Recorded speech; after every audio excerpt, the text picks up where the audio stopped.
నా బిడ్డకి సర్జరీ అని చెప్పి కిరణ్ రాయల్కి నేను ఫోన్ చేసి నాకు డబ్బులు కావాలి ఎమర్జెన్సీ అంటే నానా మాటలు మాట్లాడి నా ఎంటీ చెక్ తీసుకొని 1 lakh రూపీ నాకు ఇచ్చాడు. ఇది ఎప్పుడంటే 1.5 months బిఫోర్.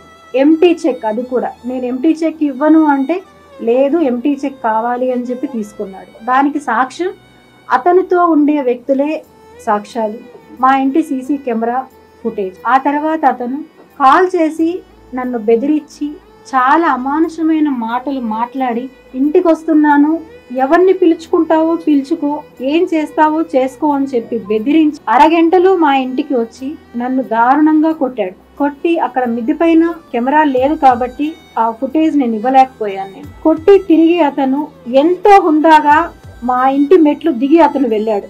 దానికి కావాల్సిన ఎవిడెన్సెస్ అన్నీ కూడా నేను ఇంతకు ముందే ఒక ఛానల్కి కూడా నేను ప్రొవైడ్ చేయడం జరిగింది. మళ్ళీ ఇప్పుడు కూడా నేను ఒక్కసారి ఆ వాయిస్ రికార్డు వినిపిస్తాను. ఇవి వినిన తర్వాత కూడా ఎవరైతే ఇప్పుడు నా పైన నిందలు వేస్తున్నారో, ఎంత దారుణంగా మాట్లాడుతున్నారో, వాళ్ళు ఇది వినిన తర్వాత కూడా మాట్లాడగలరా అని నేను అడుగుతున్నానండి వాళ్ళని. చాలా అంటే చాలా ఘోరంగా.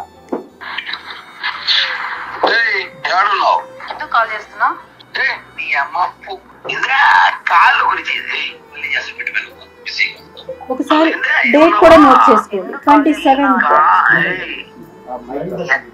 ఇలా బెదిరించిన ఒక 20 minutesకే అతను మా ఇంటికి వచ్చి ఈ ఫుటేజ్ వచ్చి మా కింద డోర్ నాక్ చేసి మా పెద్ద అబ్బాయిని నేను ఎక్కడున్నానని అడిగి నేను మిద్దె పైన ఉన్నాను అని చెప్పి బాబు చెప్పడంతో, అంటే మా పిల్లోళ్ళకి తెలియదు తనకి నాకు గొడవలు అవుతున్నాయి అప్పుడు అని చెప్పి నేను చెప్పలేదు వాళ్ళకి. పెద్ద అబ్బాయి కింద ఉన్నాడు, చిన్న అబ్బాయి నాతో పైన ఉన్నాడు. అయిన వెంటనే వచ్చి నన్ను దారుణంగా కొట్టి తిరిగి అతను ఎంతో హుందాగా వెళ్ళిపోయాడు.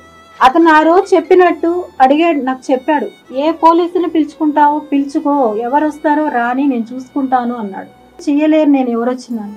అతనికి ఆ ధైర్యం ఎలా వచ్చింది అంటే అతను కాన్ఫిడెంట్గా చెప్తాడు, నా వెనకాల జనసేన, పవన్ కళ్యాణ్ గారు ఉన్నారు, నాదెండ్ల మనోహర్ గారు ఉన్నారు నా వెనకాల ఎవరు ఉంటారు వాళ్ళని, వీర మహిళలు ఉన్నారు నా వెనకాల అంటున్నాడు.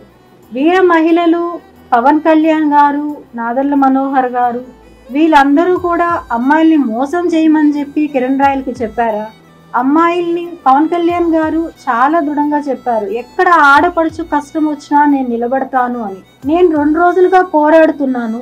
నిన్న ఒక నోటీస్ విడుదల చేశారు, పార్టీకి దూరంగా ఉండాలి కిరణ్ రాయల్ అని. అంతే తప్ప నాకు సపోర్ట్ గా ఇంతవరకు ఎవ్వరు కూడా ఒక్క కాల్ కూడా నాకు రాలేదు.